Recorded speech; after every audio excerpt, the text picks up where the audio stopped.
Halo sahabat corner, pada video kali ini saya akan membahas Bootstrap 5. Bagi kalian yang menjadikan Bootstrap sebagai kerangka kerja kalian dalam membuat website ataupun web aplikasi, ada yang baru nih dari Bootstrap. Bootstrap meluncurkan versi terbarunya yaitu Bootstrap 5. Oke, apa saja hal yang baru yang ada pada Bootstrap 5 ini? Apakah lebih baik atau malah nggak banget dari yang sebelumnya? Simak terus video ini, jangan lupa klik like, share, and subscribe ya sobat corner.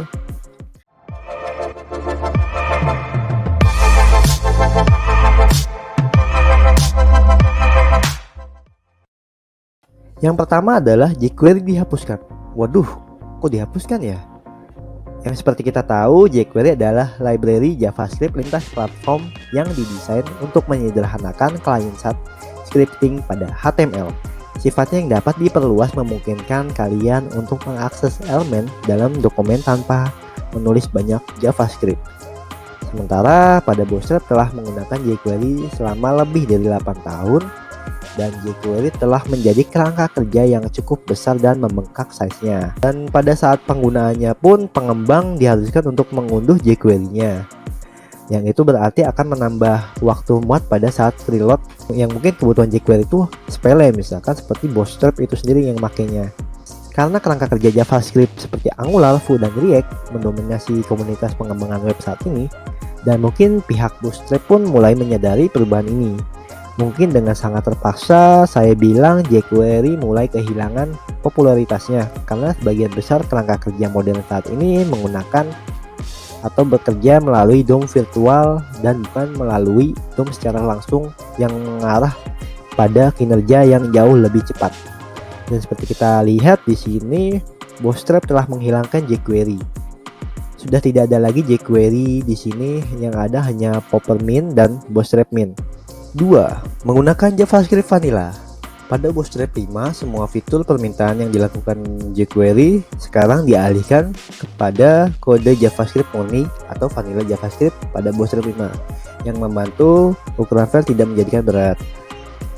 Penghapusan dukungan jQuery di Bootstrap 5 memberi cara baru untuk menulis kode JavaScript Vanilla yang efisien tanpa khawatir tentang ukuran dan menambah fungsi yang tidak penting lainnya. Jika kalian tahu cara kerja JavaScript, perubahan besar ini tidak akan banyak mempengaruhi kalian. Tetapi bagi kalian yang pengembangnya hanya tahu cara menggunakan jQuery, ini mungkin kesempatan baik untuk belajar bagaimana menulis JavaScript murni. Ketiga adalah ukuran font yang sudah responsif. Ya, kita tahu Bootstrap sebenarnya memang sudah responsif untuk segi desain, tapi untuk segi font masih harus ada penyesuaian. Dan pada Bootstrap 5 ini tim Bootstrap berusaha untuk memperbaiki kekurangan tersebut. Jika pada video sebelumnya mengenai komparasi front-end library saya menyebutkan bahwa belum memiliki font yang responsif, maka pada versi 5 ini Bootstrap akan menjadikan font size yang responsif. Bootstrap 5 akan mengaktifkan ukuran font size secara default yang secara otomatis akan mengubah ukuran elemen tipografi sesuai dengan ukuran viewport pengguna melalui mesin RVS atau ukuran font responsif. RVS ini adalah ukuran mesin-mesin yang awalnya dikembangkan untuk mengubah ukuran font, lalu RVS menawarkan kemampuan untuk mengubah ukuran pada dasarnya setiap nilai untuk properti CSS apapun dengan unit, misalkan seperti margin, padding, border radius, box shadow, dan lainnya. Ini sama seperti preprocessor atau postprocessor seperti SAS, LES, Stylus, dan PostCSS. Nah, saya akan coba untuk menemukan apa yang dimaksud dengan responsive fontnya. Jika pada Bootstrap 4.5 itu font size-nya masih belum responsif untuk mode mobile-nya ya. Misalkan kita coba pakai mobile. Nah, oke. Kita akan gulirkan ke sini. Lalu kita akan membandingkan dengan tipografi yang Bootstrap 5.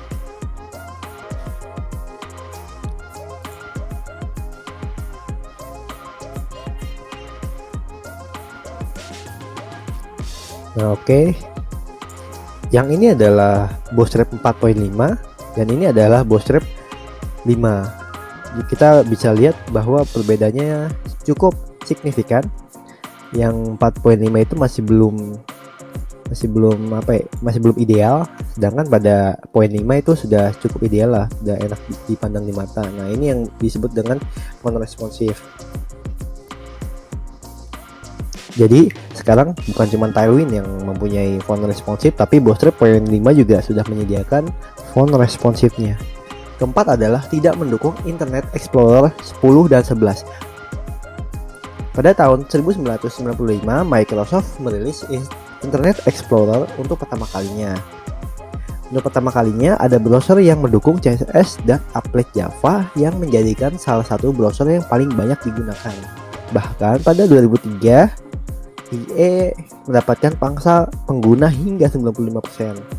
Tapi seiring berjalannya waktu, IE ini tidak lagi relevan dengan Chrome, Firefox, dan Edge.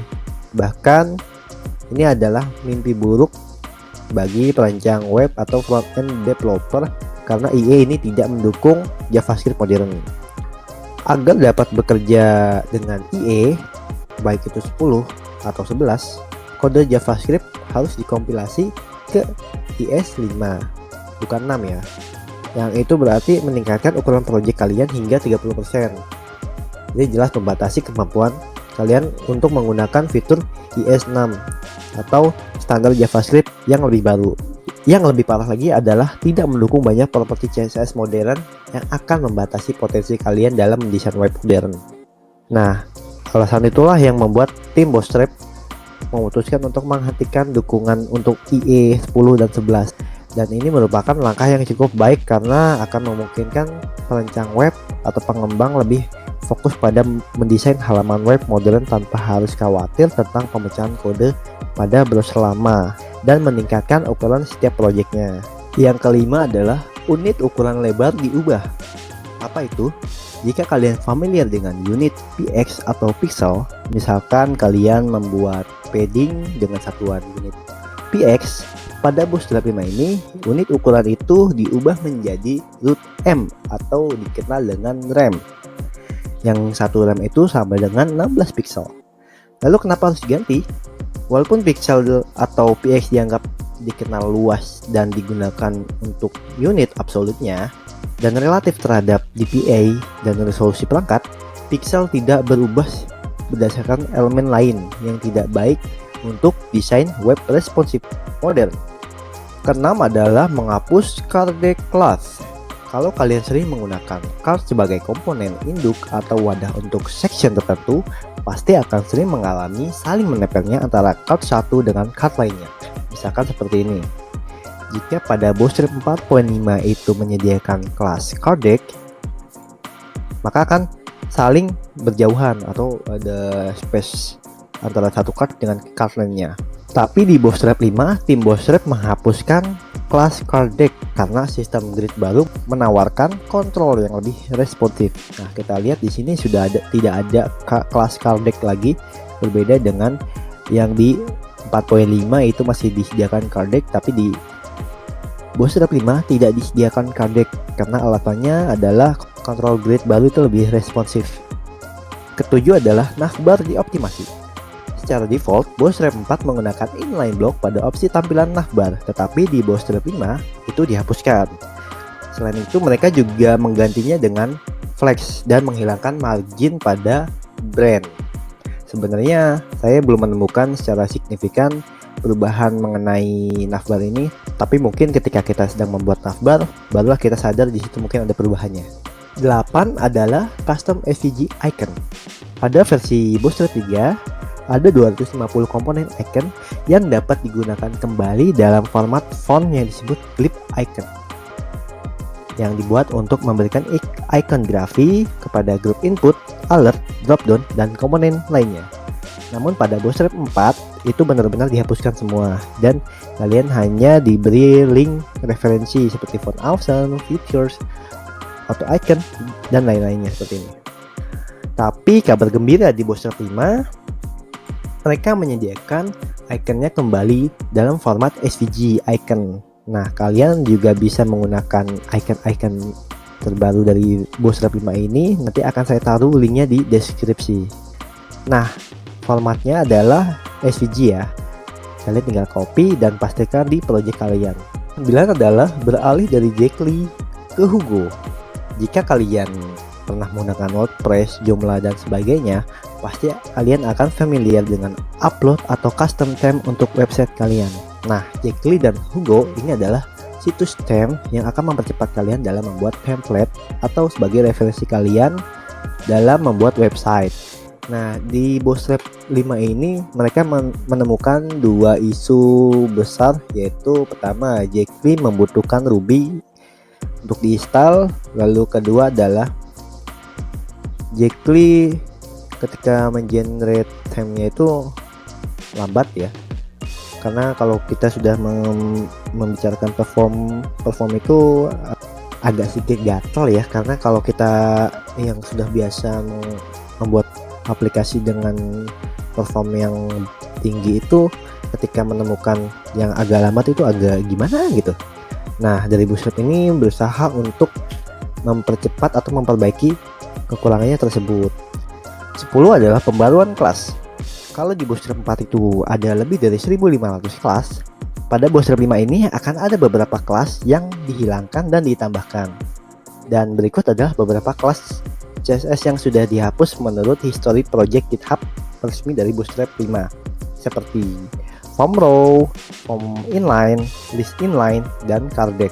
Dan berikut adalah beberapa kelas yang ditambahkan, misalkan seperti kelas gutter ini diubah menjadi hanya G aja.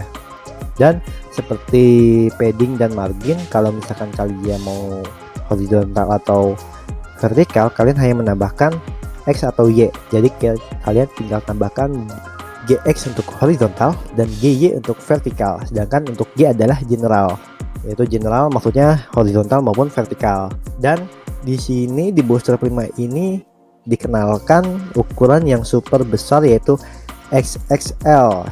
Mungkin nanti kita akan coba bagaimana tampilannya XXL tersebut ya. Kesimpulannya adalah dengan semua pembaruan yang datang dalam Bootstrap 5 ini, tim Bootstrap berusaha membuat langkah besar untuk membuat kerangka kerja menjadi lebih ringan, sederhana, bermanfaat, dan lebih cepat untuk keuntungan pengembangan. Nah, kalau pertanyaan Bootstrap 5 stabil atau udah siap belum sih untuk digunakan secara produksi? Dari tim Bootstrap 5 ini masih mengatakan belum, karena kita ingat tadi di awal Bootstrap 5 ini masih versi alpha. Jadi mungkin dari tim Bootstrap 5 juga akan ada perubahan kelas, misalkan ditambah atau dihapus kelasnya atau disesuaikan kelasnya lagi. Kalau pertanyaannya apakah migrasi dari 4 ke 5 akan mudah? Tim Bootstrap 5 menjawab ini tentu akan lebih mudah daripada migrasi dari 3 ke 4 jelasnya. Nanti kita akan tunggu versi rilis dari Bootstrap 5 ini. Kalau dilihat dari Bootstrap 4, rilis antara alpha dan rilis itu antara 4 sampai 6 minggu. Mungkin untuk Bootstrap 5 juga akan sama atau bahkan lebih cepat atau mungkin sedikit lambat lah. Kita tunggu nanti bagaimana dari tim Bootstrap 5 akan merilisnya. Oke, itu saja untuk video saat ini. Jangan lupa tinggalkan jejak di kolom komentar. Jadilah penonton yang baik dengan meninggalkan jejak yang baik. Jangan lupa klik like, share jika info ini bermanfaat, dan paling penting adalah klik subscribe dan aktifkan loncengnya untuk mendukung channel ini semakin berkembang. Sampai jumpa di video selanjutnya. Salam Corner.